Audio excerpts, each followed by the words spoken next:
To permit your mind to dwell upon the inferior is to become inferior and to surround yourself with inferior things.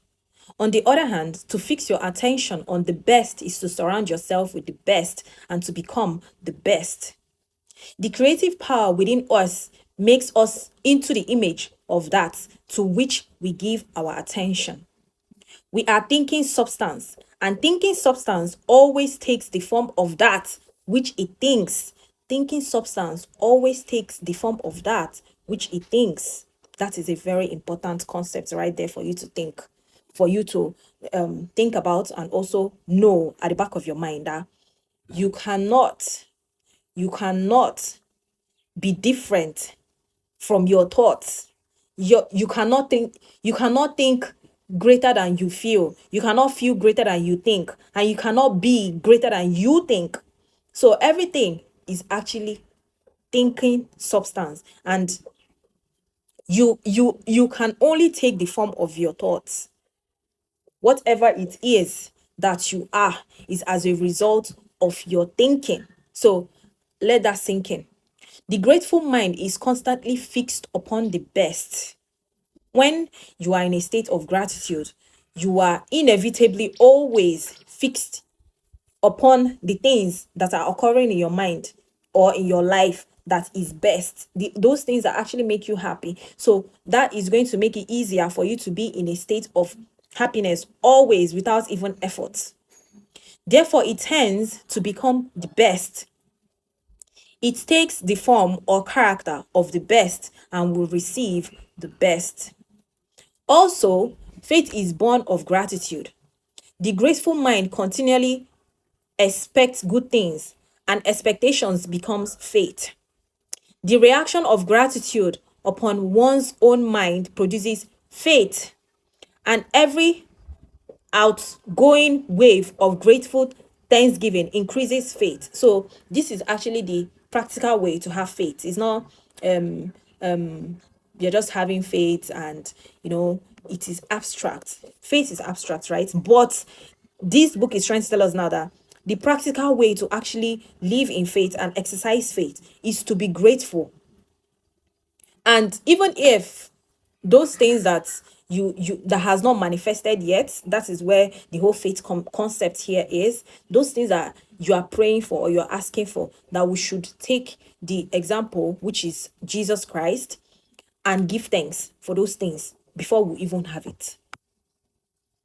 Give thanks for those things before you have it, and your the fact that you're giving thanks for it is going to stimulate the emotion of happiness inside of you and gratitude, which will cause those things to gravitate towards you inevitably.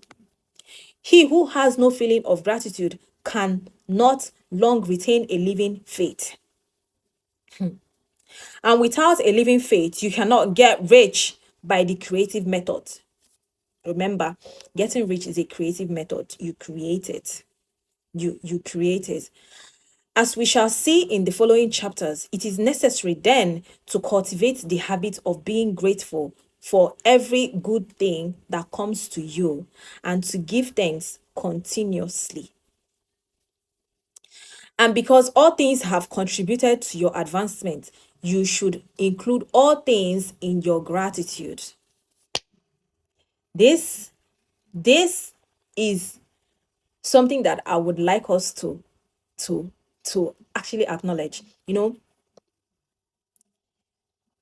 I really want to be although that is my state already, that's where I am, and that is the reason why I'm putting this idea out there, that if you're listening to me, I want you to come to be so transformed in your heart and in your mental state that you see beauty in everything, because there is beauty in everything. Because there's this thing that is called phi, and this is what is found in every single thing that is created in the universe. And that's scientists are saying that that is the god factor in everything. That's the reason why you cannot judge anybody, because even the person you are judging has fire in them. Yeah, they have fire in them, so they have God in them. So if you are judging them, you're judging God. So my point is, you have to come to a state where you are so in love with life that you appreciate every single thing that is created. You appreciate the ground that you walk on, you give thanks, and you are in state of gratitude for the fact that it can even hold you. You are in a state of gratitude for the fact that you can breathe in air. There's so many people that cannot breathe in air. And the air, your soul is the literal fire, and air is the oxygen that actually ignites the soul. And this is happening every single minute. And air is actually that which God is breathing into you every single time. And this is the reason why you're existing. So if you're looking for things to be gratitude or be, if you're looking for things to be grateful all around, you are surrounded by them. You're surrounded by them. You can see the birds, they are beautiful. You can go outside, you can see flowers. I surround myself with flowers a lot, for the fact that they take the pattern. And sometimes you just look at one leaf and it is totally different, even if they are on the same branch. Totally different, it's never the same from the other leaf. Like nothing in nature is made twice. That's how much abundance there is in the universe, that nature has not even repeated itself once. So like, if you're looking for this gratitude, if you're looking for things to be grateful for, they are all around you. And sometimes you can be so clouded by the things that are going on in our lives and emotions and all of that, and we're not able to see these things. And it really, really limits us. So it is necessary then to cultivate the habit of being grateful for every good thing that comes to you, and to give thanks continually. And because all things have contributed to your advancement, you should include all things in your gratitude. Every single thing. The sun, without the sun, you cannot have vitamin D. Without vitamin D, you cannot be able to absorb your nutrients. So the food you are eating is even wasted. So you, even if it means saying, being grateful for the sun, like there is so much for you to be, all these things is working in conjunction every single day to make sure that you as a human being exist. And if you do not exist, where you cannot have dreams. And for the fact that you are even able to dream, you need to give thanks to that, because there are people in this lifetime that are existing that are not even permitted to have a dream in this lifetime. So there is so much to be grateful for. And I want you to know that there is so much to be grateful for. And it's not something you have to look for. Do not waste time thinking or talking about the shortcomings or wrong actions of plutocrats or magnates or trust magnates. Their organization of the world has made your opportunity. All you get really comes to you because of them. So don't blame Buhari. Don't blame Asiwaju, Tinubu. Don't blame Tinubu for anything. That's what this thing is trying to say. Don't blame the government. Don't blame the system. Don't blame how the world is set and start feeling like, oh, man, it's not working for you. They're trying to say that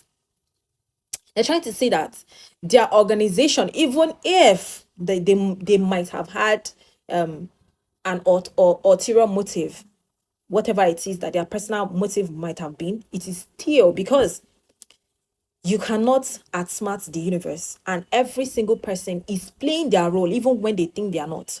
The other day I was talking about how we all receive broadcasts from an outside source, which is consciousness, that is broadcasting inside of us. And like I said, we are not, like this book said, we are not, this book, like I said, because the Bible says it. I think that thought after D, it means that we're not even capable of original thoughts. And like I've always said, in as much as you might be trapped and limited to your world and think that every single thing revolve around you, in as much as you're playing your own story and your own script, your own act, there is a universal story that is going on that is not just about you. So in as much as the politicians might think that they are doing the people or whatever their motive might be, it's trying to say that you cannot even escape the universal plot and the story. So even though you think you are outside of the plot, you are still doing things that will support the whole story. So nothing is a